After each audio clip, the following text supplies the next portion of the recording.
Assalamualaikum warahmatullahi wabarakatuh. Apa kabar pemirsa Anda di rumah? Senang sekali saya Amelia Subandi kembali hadir menyapa Anda masih khusus terkait dengan dialog Pilkada Kota Probolinggo 2024, di mana tema pada kali ini menarik ya.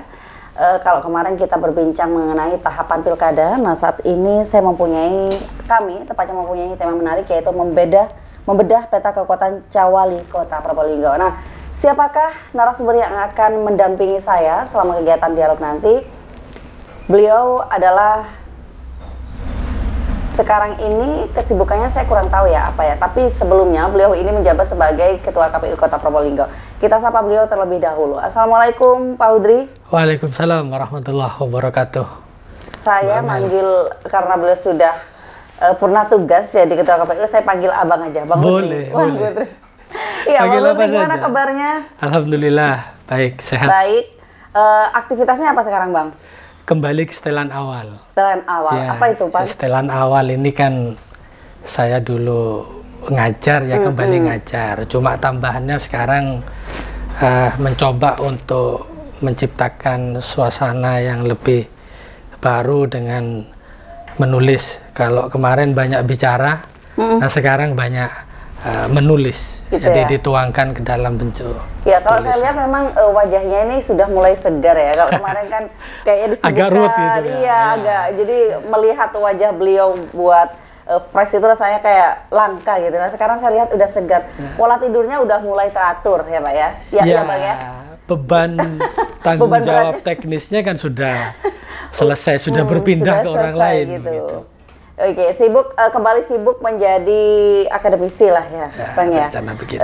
Tapi kok saya dengar-dengar katanya mau juga meramaikan bursa Pilwali Kota Probolinggo. Benar nggak itu, Bang? Iya, nanti meramaikan sebagai pemerhati sosial dan politik. Jangan-jangan nanti malah digandeng sama salah satu calon ini, wah. Tapi apapun itu ya, Ya. kalau memang seperti itu ya kita doakan yang terbaik aja buat Bang Hudri gitu.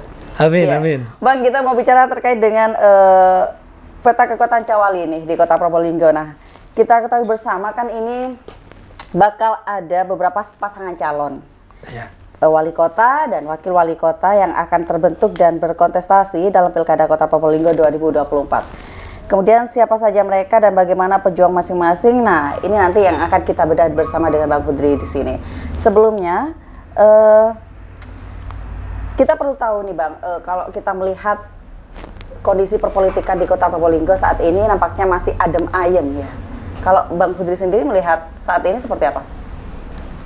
Iya, jadi dinamika politik pra pemungutan suara itu jauh lebih banyak diwarnai oleh dinamika politik, atau lebih tepatnya akrobat politik yang dilakukan oleh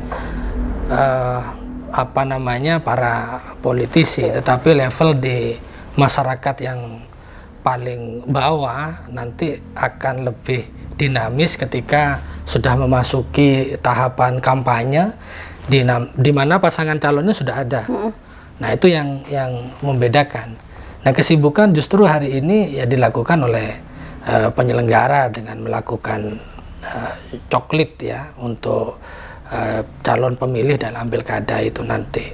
Nah, justru menurut saya sangat baik ketika ada konstelasi politik, ada dinamika politik, tetapi masyarakat meresponnya bukan pasif, tetapi dengan kesejukan.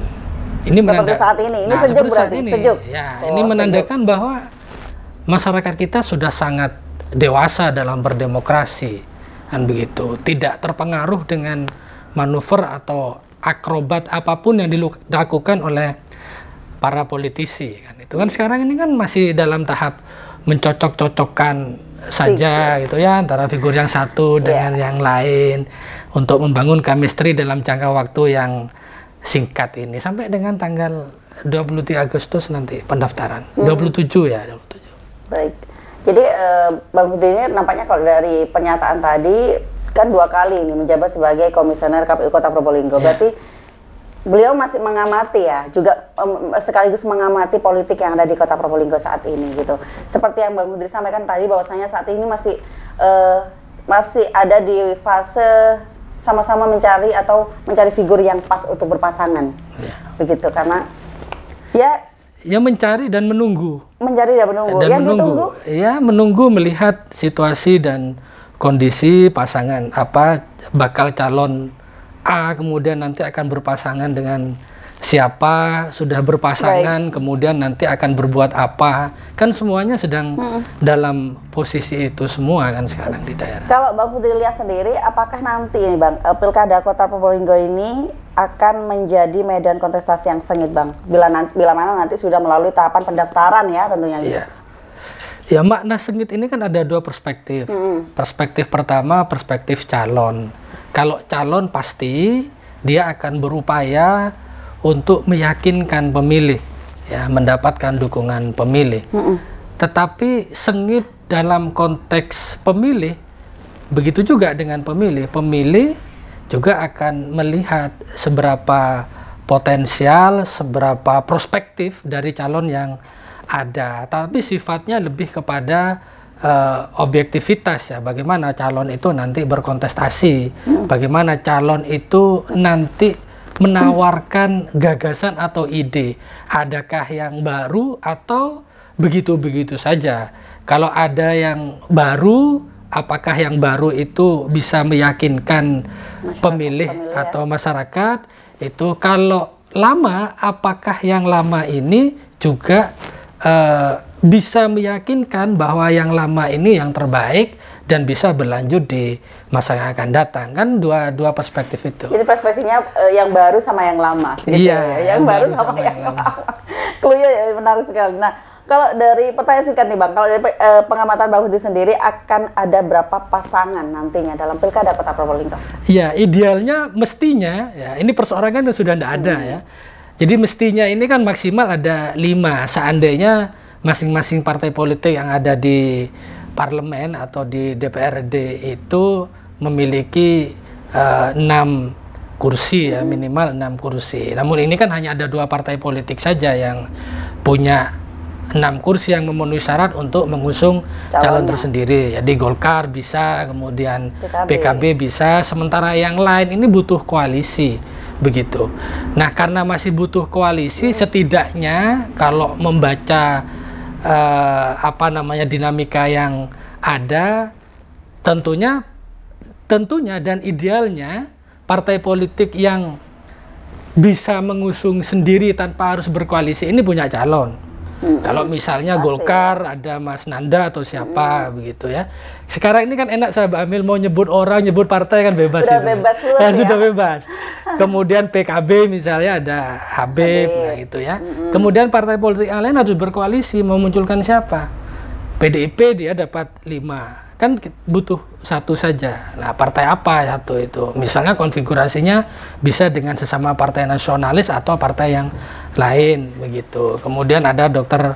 Aminuddin ya. Saya sebut saja beberapa ketua partai yang berpotensi bisa menjadi calon pada Pilkada 2024 ini ya. Juga ada yang lain di P3 walaupun ada 2 kursi begitu ya, ada Mas David, kemudian di PKS ada Pak Saiful begitu ya. Nah, ini kan secara kaderisasi dan kekuatan ideologis mereka sudah punya modal itu begitu ya. Nah, sehingga layak secara politis untuk menjadi calon. Nah, jadi perspektif layak dan tidak ini kan harus ditinjau dari banyak perspektif. Salah satu diantaranya adalah dia punya modal politik. Nah, nama-nama yang saya sebut ketua partai politik yang ada ini kan punya modal itu. Nah, kalau yang belum punya modal politik setidaknya yaitu baru potensial tetapi masih bakal potensial. Nah, sekarang muncul banyak orang, banyak gambar di mana-mana terkait dengan itu. Tetapi ini adalah nama-nama yang memang punya modal politik dan bisa berkomunikasi, berkoalisi dengan partai politik yang lain ya untuk mengusung pasangan calon, baik nanti sebagai wali kota atau sebagai wakil wali kota, kan begitu. Jadi jawabannya kira-kira ada berapa pasangan calon nih Bang? Kalau prediksi saya kan berdasarkan pengalaman ya. Iya, baik. Ya, pengalaman ini kita kan ngomong, juga bagian dari sejarah itu. Nah, ini berpotensi ini maksimal 3. Ya, saya membacanya maksimal 3, tetapi tidak menutup kemungkinan hanya ada 2. Ya, tidak menutup kemungkinan. Nah, politik ini kan dinamis begitu. Nah, tetapi maksimal itu 4. Walaupun semestinya bisa 5. Ya, 5 ini tidak mungkin karena yang lain harus berkoalisi. Tapi paling tidak 4 itu bisa. Cuma memang disayangkan sekarang tidak ada perseorangan. Kalau di 2018 kan ada calon perseorangan. Justru sekarang yang juga perlu dicari itu adalah figurnya. Adakah figur yang akan muncul nanti di kota Probolinggo ini figur baru? Sementara figur yang beredar ini kan figur-figur lama semua ya. Habib Hadi itu lama, Mas Nanda lama, itu kemudian Pak Ion, Dr. Aminuddin itu kan lama. Tapi belajar dari sejarah pilkada-pilkada yang lalu, figur baru itu juga tidak menjamin mendapatkan dukungan kepercayaan dari masyarakat. Kita udah pernah kemarin itu ada Pak Samsu Alam, ada sebelumnya ada Bu Dewi Ratih begitu ya. Nah, jadi kesempatan lah terbuka figur lama atau figur baru, yang paling penting dia mendapatkan kepercayaan, mendapatkan dukungan dari pemilih di kota Probolinggo. Sekarang sedang dicoklit itu kan sekitar ya 170-an ribu lah itu. Jadi dipastikan yang akan berkontestasinya di figur lama ya, kemungkinan besarnya ya, peluangnya lebih besar ini figur lama. Kalau dilihat dari pergerakannya tidak akan jauh berbeda dari pilkada sebelumnya itu ya. Tidak mungkin orang yang lama itu merasa punya kesempatan ya, kemudian tidak ikut kontestasi lagi. Habib satu misal begitu ya, tentu mempertimbangkan untuk maju atau tidak maju, tetapi saya membaca tidak mungkin incumbent masih punya kesempatan 2 periode, periode kedua kemudian tidak maju. Begitu juga dengan Mas Nanda sekarang terpilih lagi sebagai anggota DPR dan berpotensi menjadi ketua DPRD Kota Probolinggo. Kesempatan itu besar dan ketua partai punya modal politik, dia bisa juga berpikir maju ya. Dr. Aminuddin juga begitu, walaupun nanti tidak lagi menjadi anggota DPR ya, dan yang sekarang sudah berkembang, sudah punya pasangan. Nah, tentu itu berangkat dari keyakinan politik bahwa bisa akan bersaing dengan baik bersama-sama dengan kontestan yang lain. Nah, kan semua harus berangkat dari keyakinan dulu. Nah, berangkat dari keyakinan, tapi tidak cukup dengan keyakinan, harus bekali dengan basis massa juga, Pak. Basis data dukungan yang kuat. Seberapa besar popularitasnya, seberapa besar elektabilitasnya. Nah, kemudian baru kemudian mengambil keputusan, karena dalam politik ini harus berhitung betul. Nah, jangan sampai kemudian punya hasrat, punya keinginan maju sebagai calon begitu, tetapi tidak dibekali dengan perhitungan dan pertimbangan yang cukup. Nah, ini garis bawahnya, minimal harus punya modal, apapun modalnya itu ya. Popularitas ini modal, sosial punya, kemudian politik punya, atau modal-modal yang lain yang memang menjadi bukan syarat ya, setidaknya menjadi supporting point bagi seorang calon untuk bagi seseorang yang punya keinginan maju sebagai calon di pilkada gitu. Saya kira itu yang paling penting. Baik, sudah jelas ya. Jadi berpeluang 3 bisa, tapi berpeluang juga 2 juga bisa. Bisa. Gitu 2 calon. Nah, kita nantikan kapan itu nanti Agustus ya, Pak ya? Ya, Agustus. Tanggal 24 atau 27 ya, Pak ya? 24 ya kayaknya. Pendaftarannya. Pendaftarannya 23. Jadi 23 Agustus 2024. Nah, berbicara mengenai pemilih. Nah, apa bedanya, apakah beda begini dong? Apa beda pilihan masyarakat itu dalam menentukan pilihan pada saat pilkada, pada saat pemilu kemarin ataupun pilkada nanti? Beda. Jadi konfigurasinya Nanti, berbeda. caleg yang diusung dari parpol yang sama kemudian beda pilihan itu sangat mungkin ya? Sangat mungkin, karena baik pilkada maupun pemilu ada titik berat yang menjadi dasar keterpilihan. Kalau pada pemilu ini peserta pemilunya partai politik. Iya. Sementara caleg ini adalah organ yang menggerakkan gerbong besar yang namanya partai politik. Tidak satu orang, lebih dari satu orang. Dalam satu dapil itu tergantung maksimal alokasi kursi yang ada di daerah pemilihan itu. Sehingga yang bergerak banyak begitu ya. Nah, masing-masing orang ini, masing-masing organ dalam partai politik ini punya kekuatan yang juga bisa mendulang dukungan suara yang banyak. Nah, sementara di pilkada ya, dukungan partai politik ini memang ya tidak sebatas syarat administratif saja. Karena partai politik punya infrastruktur ya. Nah, infrastruktur ini yang bisa dimanfaatkan oleh calon peserta pilkada. Calon peserta pilkada siapa? Pasangan calon kepala daerah dan wakil kepala daerah. Nah, inilah nanti yang akan menggerakkan partai-partai politik ini. Nah, tinggal apakah partai politik ini membawa rombongan dalam gerbong atau hanya membawa gerbong tanpa rombongan, kan bisa saja. Yeah. Jadi dia bawa keretanya tapi tidak ada isinya, atau isinya bisa ikut keretanya, kan begitu, ya, bisa ikut keretanya. Nah, ini kan terjadi ya di mana-mana kan begitu. Nah, tinggal nanti bagaimana membangun konsolidasi di antara para pendukung pasangan calon itu agar gerbong dan isinya juga bisa bersama-sama bergerak. Karena bisa jadi partainya dukung si A, gerbongnya tidak mendukung gitu ya. Yeah. Kan dia sebetulnya punya konstituen yang cukup ya. Bukan anggota DPRD yang terpilih, tapi konstituen yang mendukung memilih partai politik itu. Nah, penekanannya ketika di DPRD, ketika pemilihan kepala daerah ada pada kekuatan figur. Nah, seberapa figur ini bisa diterima oleh masyarakat, seberapa figur ini bisa mendapatkan dukungan kepercayaan masyarakat, kan begitu. Kan variabelnya banyak ya. Jadi variabel keterpilihan itu banyak. Salah satu diantaranya saya sampaikan itu tadi, ya dia punya modal politik ya. Kemudian perlu ya punya modal sosial kultural saat ini seperti itu, walaupun tidak serta-merta mesti harus punya modal sosial kultural, dia juga punya modal finansial ya untuk menggerakkan roda gerbong politik ini. Saya tidak berbicara tentang money politik, tapi untuk menggerakkan roda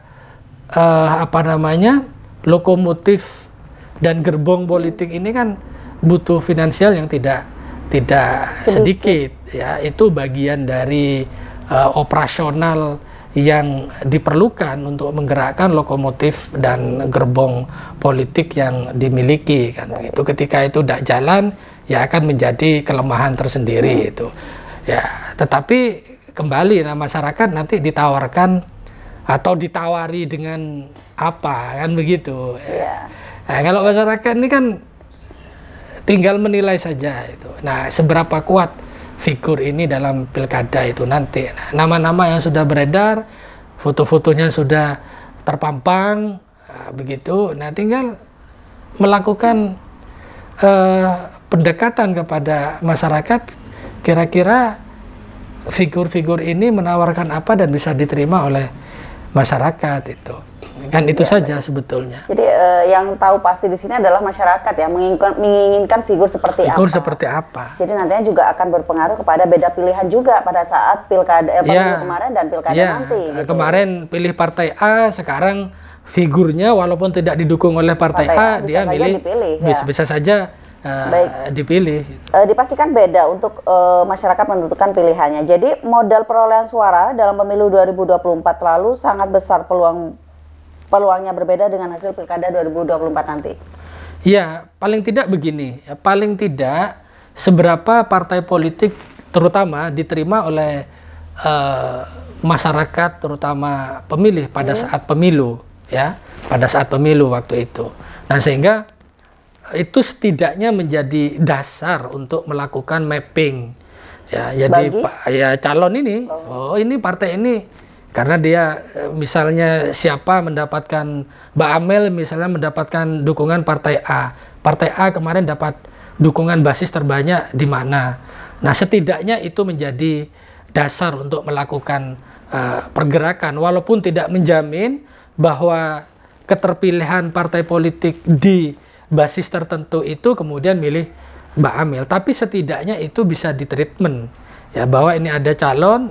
Nah, kekuatannya ada di mana? Kekuatannya ada pada di masing-masing calon anggota DPRD terpilih yang berkontestasi di basis dukungan di mana ada peran penting anggota DPRD terpilih ini, ya menurut saya, karena dia dikenal di basisnya. Karena dia masih hangat dan baru terpilih, ya, gitu ya. Ya, walaupun saya belum melakukan penelitian, ya, ada semacam hubungan, ada semacam hubungan antara keterpilihan calon terpilih di basis tertentu ketika kemudian memberikan dukungan kepada calon kepala daerah tertentu, itu ada pengaruhnya, ya, seberapa besar, ya itu tadi kembali kepada bagaimana apa namanya treatment kepada basis itu supaya tidak berubah. Kan ada orang yang seneng calegnya tapi tidak seneng partainya. Iya. Itu ada yang seneng partainya tapi nggak seneng calegnya. Banyak ya. Nah, kan juga banyak model-model begitu. Tapi juga kan ada orang yang seneng partainya juga seneng orangnya, calegnya, ya. Nah itu. Nah ini kan yang bisa di-create begitu. Berarti di sini untuk para calon ataupun partai politik dalam menentukan arah politiknya itu bisa menimbang-nimbang berapa jumlah suara yang didapatkan pada saat pemilu kemarin, gitu Pak? Ya, setidaknya begitu. Nah, kenapa? Nah ini bedanya dengan Pilpres, ya. Kalau di Pilpres itu partai politik pengusung itu diperbolehkan partai politik yang tidak di parlemen, ya. Kalau di pilkada kan tidak, hanya partai politik yang ada di parlemen saja, ada di DPRD saja yang bisa mengusung calon. Ya, kalaupun ada partai politik non parlemen yang mendeklarasikan mendukung, ya boleh, tidak apa-apa, itu tidak ada masalah. Itu kan bagian dari upaya untuk menaikkan elektabilitas. Tetapi yang paling penting bagaimana kemudian merawat partai politik yang ada di DPRD, karena mereka punya kaki dan tangan yang cukup masif, ya, terstruktur, sistematis dan masif di basis daerah pemilihan kepala daerah dan wakil kepala daerah itu. Nah, itu. Jadi paling mudahnya itu seorang calon itu udah menghitung-hitung nih, ya, basisnya si A ini ada di mana? Ya bisa, masih bisa, masih bisa. Kalau seberapa besar ini nanti kan bisa diukur. Nggak susah sebenarnya, berarti clue-nya tadi kalau dari Bang Hudri itu gerakan saja caleg terpilih ini gitu, iya, untuk mendulang suara gitu, iya, ya. Saya kira sebetulnya itu bukan rahasia umum, iya, begitu ya, tetapi orang-orang itu kan sudah punya poin, ya, sudah punya poin, ya, sudah melakukan sosialisasi, sudah berinteraksi dengan masyarakat. Nah, itulah keuntungannya partai politik yang memiliki kursi memiliki kursi di DPR yang banyak begitu, ya. Ya, ditambah dengan organ kepengurusan yang lain yang juga sangat berpengaruh. Beda kalau perseorangan salah satu kesulitannya di situ. Dia harus membangun infrastruktur baru, mengumpulkan orang baru, membangun tim baru, membangun soliditas baru, jejaring baru, semuanya harus serba baru. Kalau partai politik kan sudah punya. Artinya kesempatan itu semua sama. Kalau menurut pandangan saya, ya, ini kan dengan ada jeda incumbent yang cukup lama ini, kontestasi ini bisa dianggap 0-0, kan begitu, bisa dianggap 0-0. Artinya ya seperti tidak ada incumbent, ya seperti, karena jedanya lumayan lama, ya, karena jedanya lama, 1 tahun begitu. 1 tahun ini jangan lupa, masyarakat ini mudah lupa, gitu ya, mudah lupa kebaikan di masa lalu.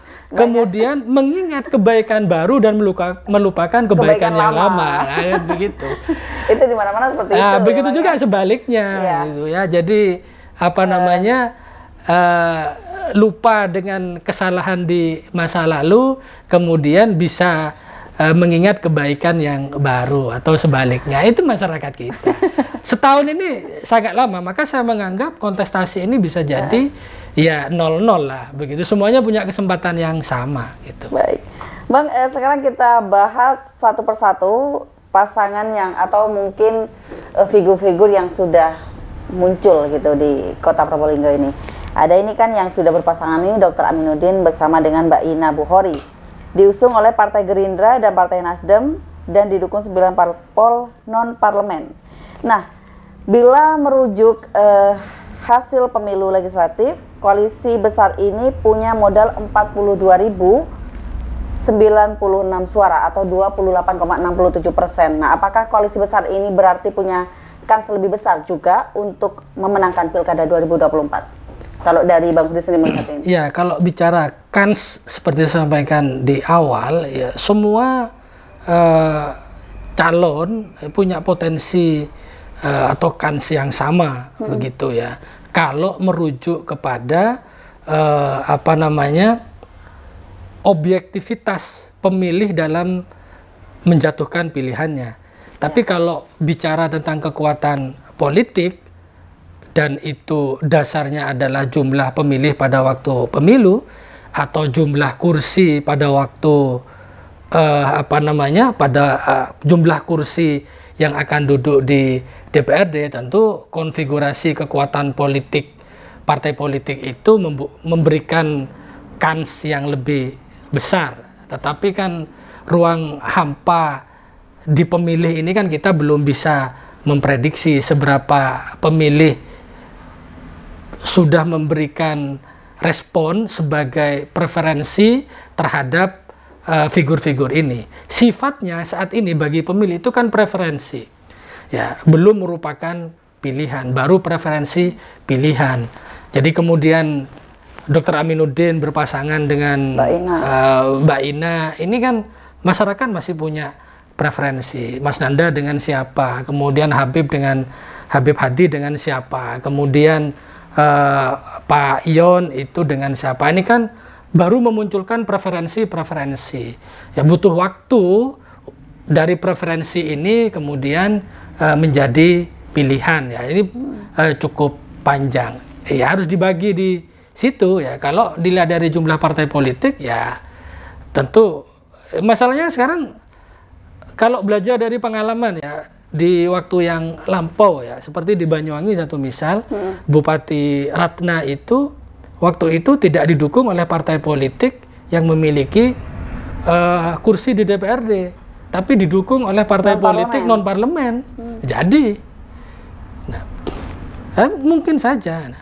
Nah, hanya saja sekarang kan mekanisme itu tidak ada. Saya membayangkan kalau ada, maka partai politik non-parlemen ini juga bisa berlomba-lomba juga bisa dimaksimalkan. Saya kira kesempatan lah untuk partai non-parlemen untuk melakukan judicial review atas peraturan KPU ya, atau undang-undang terkait dengan Pilkada Undang-Undang 10 2016. Bisa dilakukan judicial review. Kenapa kok partai parlemen yang sama-sama peserta pemilu tidak punya kesempatan untuk mengusung calon, sama-sama punya suara. Nah, mungkin ini belum pernah dipikirkan oleh partai politik parlemen. Nah, sekarang karena sekarang sudah tidak jadi KPU, saya ngomong gitu. Ngomong begitu ya. Nah, coba ini partai politik non parlemen lakukan judicial review Undang-Undang 10 2016 bahwa partai politik non parlemen juga bisa mengusung karena mereka punya suara walaupun tidak punya kursi. Kan begitu. Dan suaranya sah. Sebagai peserta pemilu sah. Jadi sekalipun dia tidak punya kursi, tapi ketika bisa mengusung calon kepala daerah, setidaknya suara dukungan pemilih terhadap partai politik tetap terakomodir menjadi kekuatan politik. Kan begitu logikanya. Nah, ini mungkin kalau nanti teman-teman parlemen.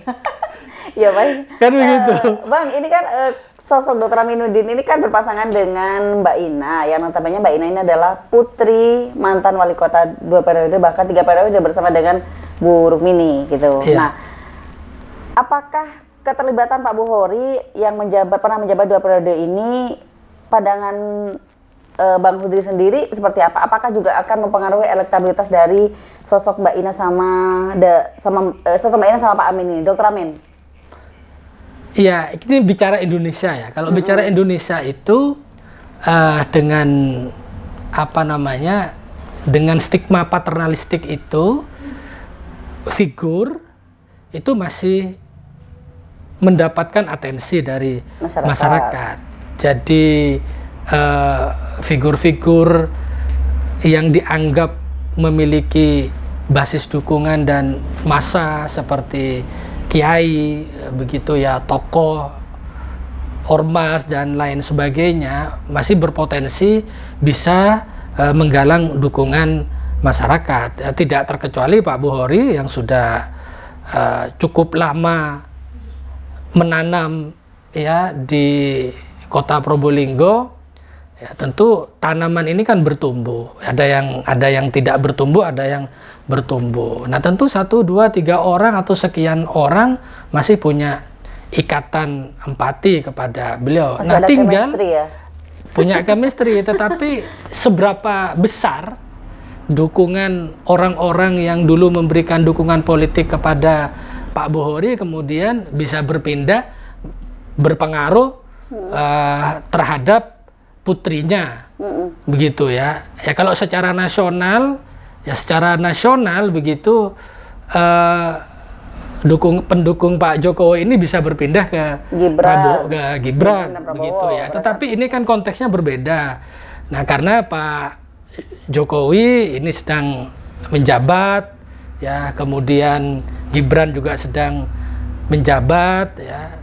Nah, kemudian apakah itu pola itu akan sama di Kota Probolinggo? Ini akan betul-betul harus diuji.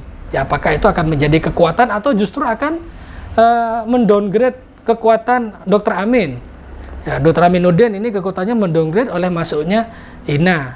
Kira-kira begitu. Nah, seberapa baik atau seberapa populer, seberapa mendapatkan dukungan masyarakat Pak Buhori terhadap Ina kemudian berpengaruh terhadap Dr. Amin. Nah, kan begitu. Nah, ini kan harus dicari. Nah, ya, di wilayah mana?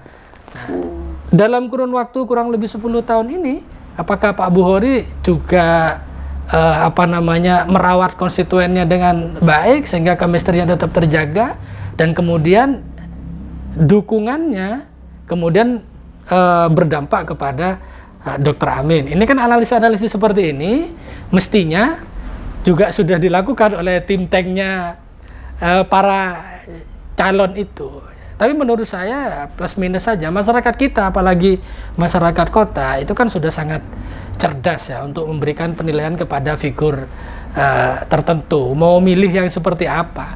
Ya, seperti contoh saja anggota DPRD, ya, ada yang terpilih, ada yang tidak. Artinya masyarakat ini sudah memberikan, apalagi di masyarakat kota. Masyarakat kota itu sangat cerdas, sangat rasional, sangat etis, mudah lupa. Nah, itu anggaplah satu misal Pak Buhori baik begitu ya. Nah, bisa jadi 10 tahun yang lalu kebaikannya sudah terkikis macam-macam, tidak pernah ketemu, nggak pernah berinteraksi dan sebagainya, kan begitu. Tapi saya rasa masyarakat Kota Probolinggo juga baik-baik kok, Pak. Gitu. Pak, juga kan ketika kita sudah berbaik kepada masyarakat. Ya, tapi lupa itu bukan berarti tidak baik, begitu ya. Gitu loh, melupakan kebaikan itu bukan berarti tidak baik, karena bisa jadi ada sesuatu, ada orang, ada hal yang lebih baik lagi, kan begitu. Makanya biar tidak lupa, jadi didatangi lagi. Ya, gitu, di treatment. Apakah cukup waktu? Berapa waktu ke depan ini? Jadi selanjutnya kalau tadi kita Dr. Amin sama Mbak Ina, berikutnya ini baca wali petahana ini. Dari PKB, Habib Hadi Zainal Abidin. Punya modal perolehan suara PKB di pemilu 2024 mencapai 29.304 suara atau 19,96% dengan perolehan 6 kursi dewan. PKB sejatinya kan bisa mengusung sendiri. Nah, Habib Hadi sebagai calon wali kota gitu. Tetapi tidak mungkin kan PKB ini kemudian melewatkan kesempatan berkoalisi untuk menambah kekuatan. Pertanyaannya, pertama, PKB condong memilih sosok wakil lebih dahulu baru membangun koalisi, atau memilih wakil yang sekaligus satu paket koalisi? Ya, ya idealnya kalau berkoalisi itu kan berbicara dulu dengan partai politik koalisinya. Dia akan mengusung wakil siapa, kan begitu. Berembuk dulu ya. Ya, berembuk dulu idealnya begitu. Siapa? Ketika terutama partai politik itu tidak bisa mengusung calonnya sendiri. Nah, tetapi baik PKB maupun Golkar ini kan sama-sama bisa mengusung sendiri. Betul. Bisa saja kemudian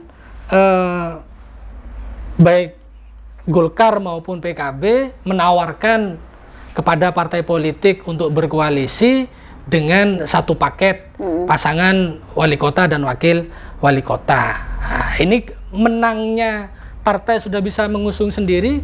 Ya seperti itu. Ya. Jadi kalau misalnya tidak ada partai mendukung pun, saya kira tidak ada masalah. Dia tetap bisa mengusung. Tapi bagi partai politik, bagi partai politik yang belum mencapai 20% atau 25%, dia masih membutuhkan partai politik yang lain.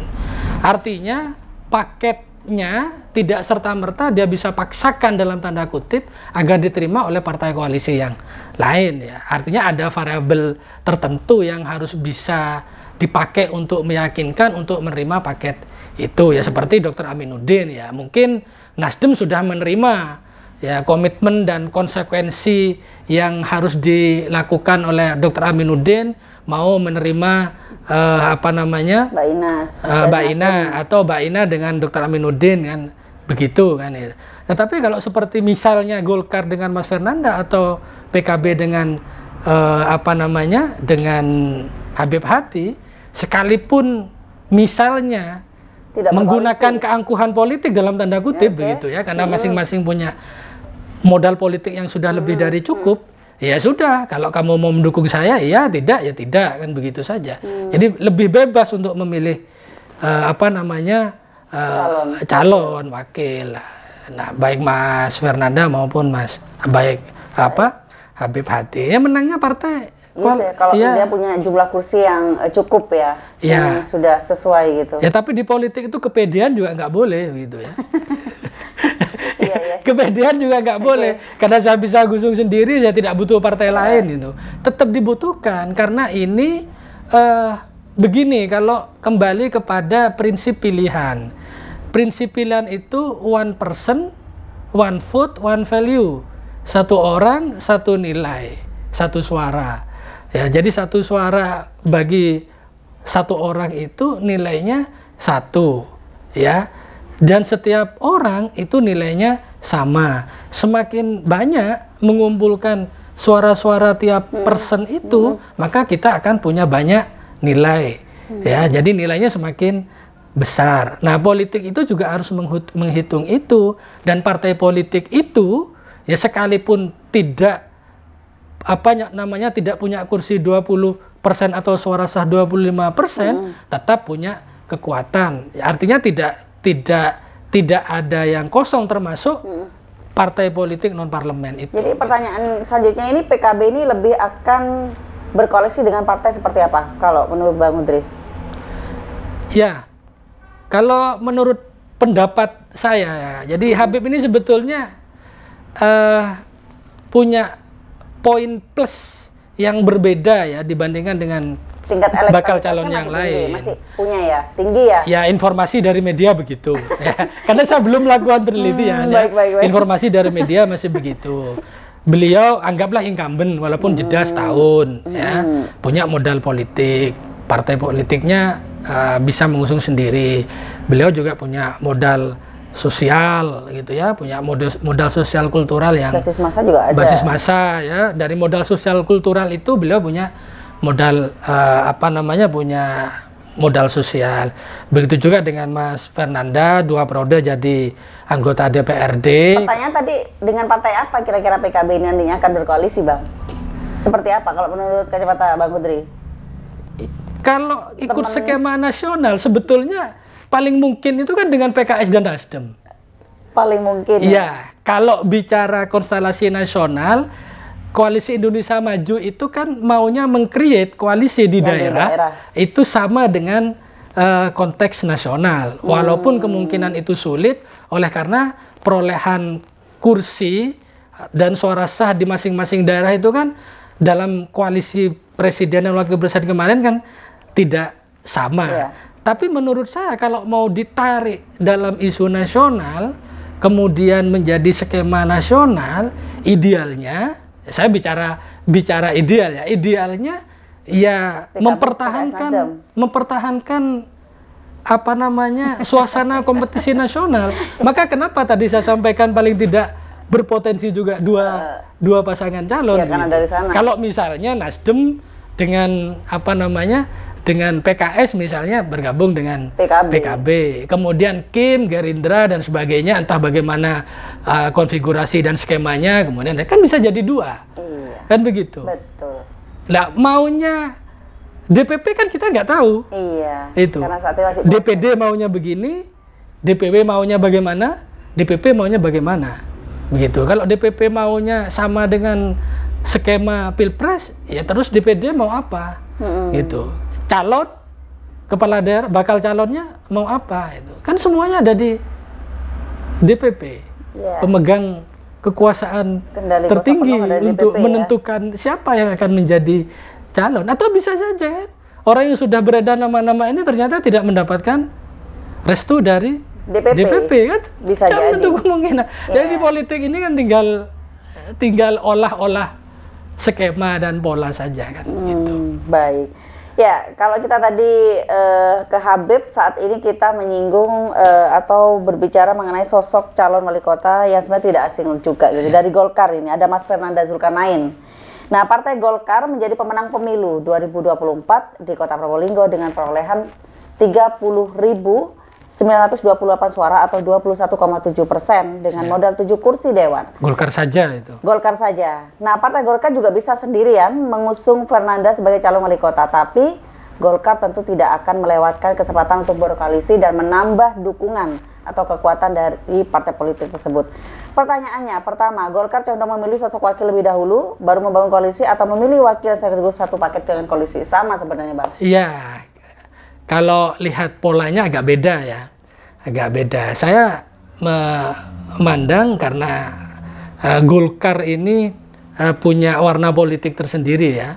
Mestinya dia akan mengajak, kalau misalnya berkoalisi, dia akan mengajak para pihak untuk terlebih dahulu bersepakat katanya untuk mengusung pasangan siapa calonnya. Kalau menurut apa namanya gestur politiknya Golkar yang selama ini apa namanya ada, tetapi ya kembali lagi Golkar ini kan bisa ngusung sendiri. Jadi seandainya itu tidak terjadi, tidak bersepakat dengan partai politik yang akan mendukung, ya dia tetap bisa menunjuk wakilnya nanti siapa, bebas saja. Sama sebetulnya dengan Habib itu ya. Kalau misalnya tidak ada partai yang bisa bersepakat dengan satu calon kepala daerah, dia tetap bisa calon sendiri. Tapi kalau bicara ideal-idealan lagi, yaitu tadi tarik saja ke apa namanya ke konstelasi Pilpres kemarin. Itu yang saya sebut kenapa calon kepala daerah di Kota Probolinggo berpotensi hanya 2 pasangan calon nanti yang akan berkompetisi gitu. Jadi kalau Golkar ini idealnya nanti biasanya kalau memilih teman koalisi itu akan memutuskan bersama calon siapa yang akan diusung. Biasanya begitu. Biasanya ya. begitu. Ya, kita tunggu nanti 23 Agustus 2024 gitu. Ya kan 3 hari masa pencalonan ya. Paling enggak 15 menit sebelum pendaftaran 23.59 jam 23.59 ya, ini jam keramatnya KPU ya, jam 23.59 ini kurang 15 menit baru datang dengan nama yang tidak diprediksi kan bisa saja terjadi. Bisa saja Mbak Amel, bisa saja siapa. Tiba-tiba yang dipasangkan jadi calon wakilnya. Itu bisa saja ya, Bang ya. Ya semuanya bisa. Iya, apa gitu. yang tidak jadi, bisa? Jangan sampai sekarang yang beredar itu malah tidak digandeng gitu. Takutnya begitu. Ya, atau bisa saja yang beredar tidak menjadi calon kepala daerah kan bisa saja. Bisa jadi tidak direkom, jadi bisa berangkat gitu. Karena bisa semua. Proses di DPP semua sepertinya gitu ya. Pertanyaan kedua, Bang, Golkar bakal lebih condong berkoalisi dengan partai apa nih? Kalau tadi PKB kan ya sebenarnya sudah terjawab. Iya. Tidak jauh beda lah. Iya. Kalau menurut saya kalau tarikannya ke konstelasi nasional, saya kira Kim dan Koalisi Perubahan itu idealnya. Nah di Probolinggo masing-masing partai itu kan punya kursi ya, baik di KIM maupun di koalisi perubahan ya. Hanya saja kan hanya berkurang Demokrat saja di koalisi Indonesia Maju itu. Tapi kalau di koalisi perubahan kan utuh PKB, Nasdem, PKS, kemudian yang di KIM ini kan cuma minus Demokrat saja. Yang lain kan masih punya kursi dan punya suara sah. Gitu. Ya. Kalau dua figur sebenarnya kalau Mas Nanda sama Bang Amin lah, Dr. Aminuddin ini kan katakanlah baru akan mencalonkan diri sebagai wali kota. Habib adalah sosok incumbent. Nah, kalau Mas Nanda ini kan sejatinya sudah tidak asing lagi. Beliau kan pernah mencalonkan diri meskipun pada saat 2019 kemarin gagal ya untuk ditakdir menjadi wali kota. Nah, apakah masih terbekas di track record Fernanda ini di masyarakat, Bang? Iya, poin pentingnya kan juga di situ. Jadi Mas Nanda ini punya modal sosial berupa popularitas yang diperoleh pada saat Pilkada 2018. Itu bolehlah disebut sebagai modal sosial ya. Dan juga masih punya basis dukungan karena kemarin berkontestasi di pileg itu ya. Artinya katakanlah ya, katakan empat ya di Pak Ion, kemudian Dr. Aminuddin, kemudian Fernanda, kemudian Habib Hati, ini punya modal politik, punya modal sosial, tinggal modal politik dan modal sosial ini dikreat menjadi potensi kekuatan sebesar apa sehingga bisa memenangkan dalam pilkada nanti.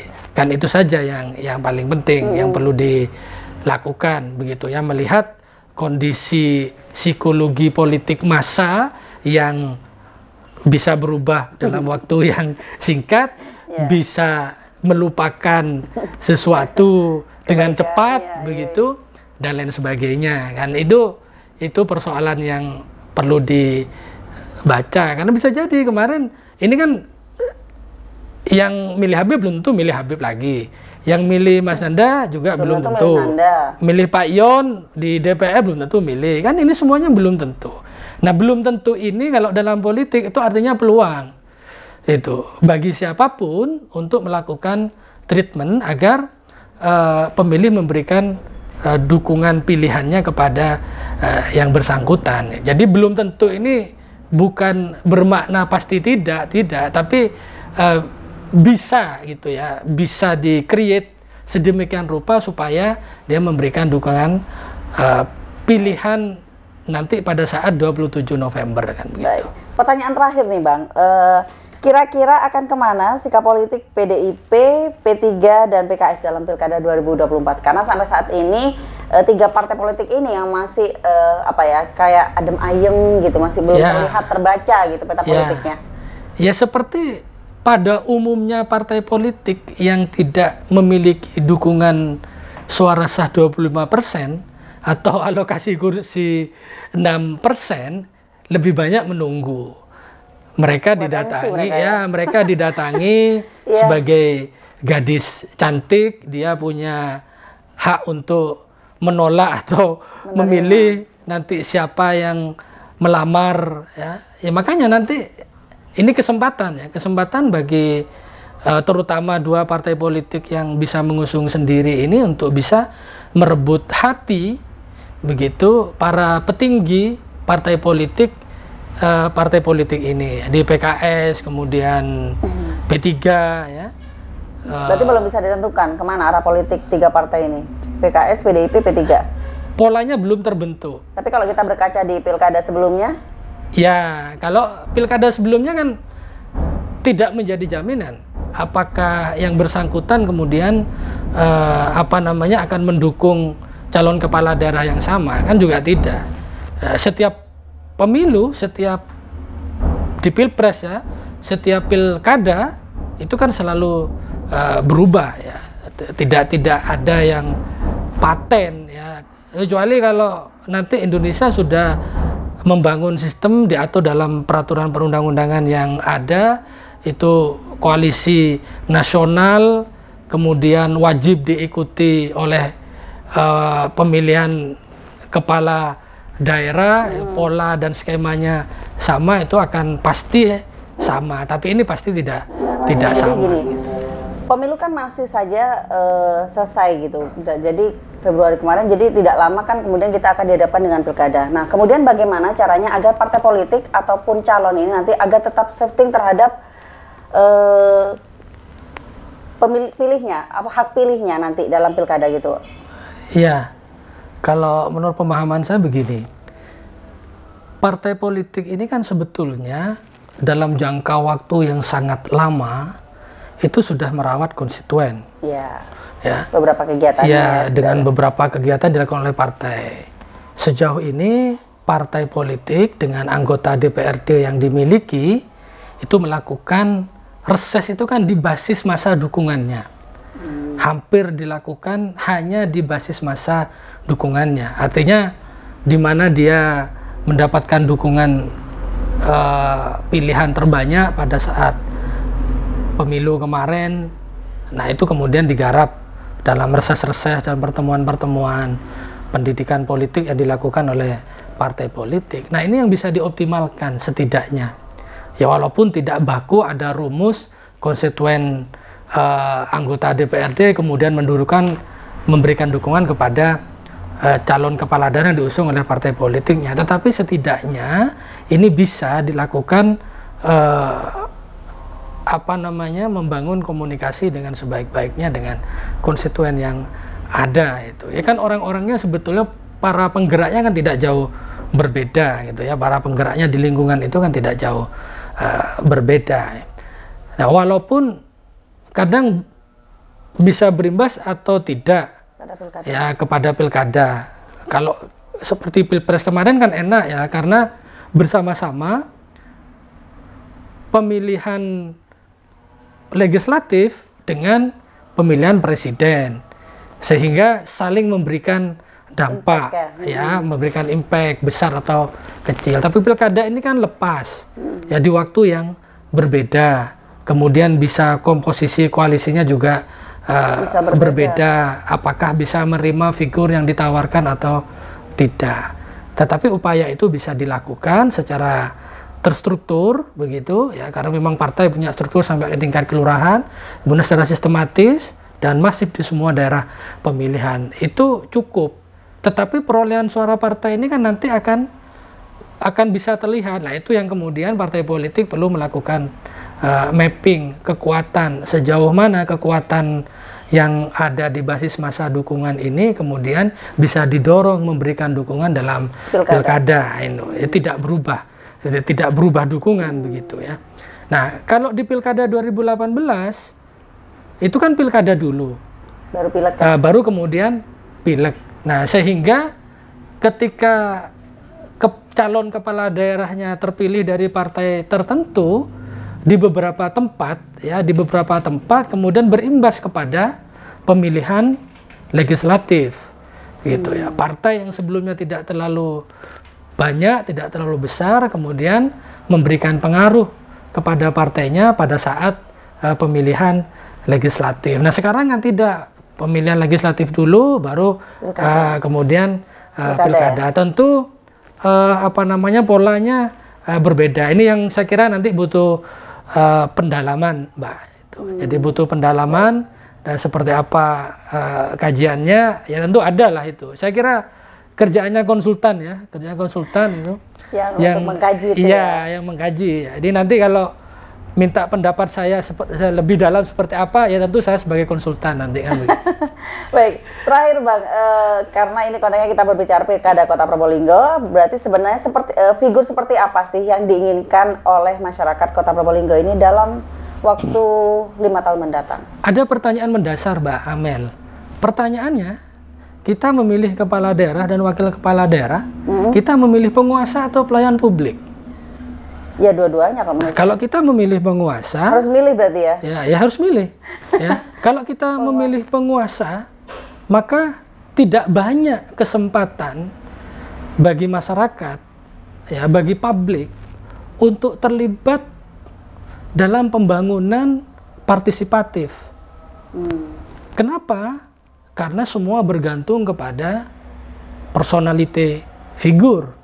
Kalau figurnya baik, ya nanti programnya bisa baik, perilakunya bisa baik. Kalau misalnya jelek, bisa jelek, dan seterusnya. Atau ada antitesa, orang baik ternyata malah perilakunya tidak baik ketika memimpin, atau juga orang tidak baik bisa baik pada waktu pemimpin. Tetapi itu yang paling mendasar. Kita memilih penguasa atau memilih sosok pelayan publik.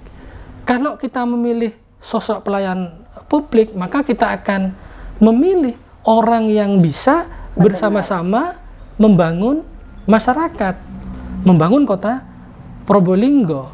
Dia bisa melihat, ya, dia juga bisa mendengar. Dia menemukan masalah, dia bisa menyelesaikan masalah, bukan mencari masalah. Itu ya, atau menebar masalah. Ini namanya era pelayanan publik, ya. Pejabat hari ini, ya, pejabat politik, pejabat publik hari ini, populisme itu penting. Gitu. Populisme itu penting. Jadi bagaimana dia maknanya tidak berbaur, tapi memberikan kesempatan seluas-luasnya kepada masyarakat untuk berpartisipasi. Dia berbicara. Nah, jangan kemudian pelibatan masyarakat dalam peran serta pembangunan itu atau dalam peran serta politik itu hanya pada saat pemilihan umum atau pemilihan kepala daerah saja. Tapi rentang waktu 5 tahun ke depan bagi yang sudah terpilih, ini ada pelibatan masyarakat. Dia mendudukkan diri sebagai pelayan publik atau ya, penguasa. Atau penguasa. Nah, kalau penguasa dia ya mau-mau aja. Dia mau bikin programnya seenaknya. Orang suka atau tidak suka nggak ada urusan, begitu. Nah, ini nih yang pendapat saya ini mungkin yang tidak seperti biasanya. Karena biasanya kan rata-rata pemilih yang pemilu yang berintegritas. Yang berintegritas ini kan perlu diterjemahkan. Maka saya mengambil satu simpulan, ya tinggal kita mau milih penguasa atau memilih pelayan publik. Nah, kalau menurut pemahaman saya, ya, terutama di daerah, ya, wali kota, wakil wali kota, bupati, wakil wali kota tidak lebih dari pelayan masyarakat. Dia pelayan publik, memberikan pelayanan, seharusnya memberikan pelayanan terbaik kepada publik. Kenapa? Karena dia berhadapan secara langsung dengan masyarakat yang paling bawah, yang kebutuhannya itu bisa diketahui secara langsung, secara cepat, bisa ditemukan solusi apa yang akan dilakukan. Dia bisa mendengar dan terdengar secara cepat, dia bisa melihat secara langsung, dan dia bisa berinteraksi langsung dengan masyarakat itu dalam berbagai macam bentuk, termasuk diantaranya ya melibatkan LSM, organisasi kemasyarakatan, pelaku usaha. Ya, ini kan organ masyarakat. Kalau bicara tentang organ masyarakat, bicara pelayan masyarakat, maka semua organ masyarakat perlu diajak bicara, karena kita tidak sedang membangun dinasti kekuasaan, kita tidak sedang membangun kerajaan, ya. Kerajaan ini kan tergantung seberapa besar atau seberapa isi kepala raja itu, ya. Isi kepala rajanya itu, ya itu yang bisa dilakukan. Tapi kalau dia bertindak sebagai pelayan publik, maka kepalanya bukan kepala besar, ya. Maksudnya ya, betul. Isi kepalanya akan berisi banyak ide, banyak gagasan. Tapi masih ada mampu merekam pemimpin yang benar-benar figur pelayan publik.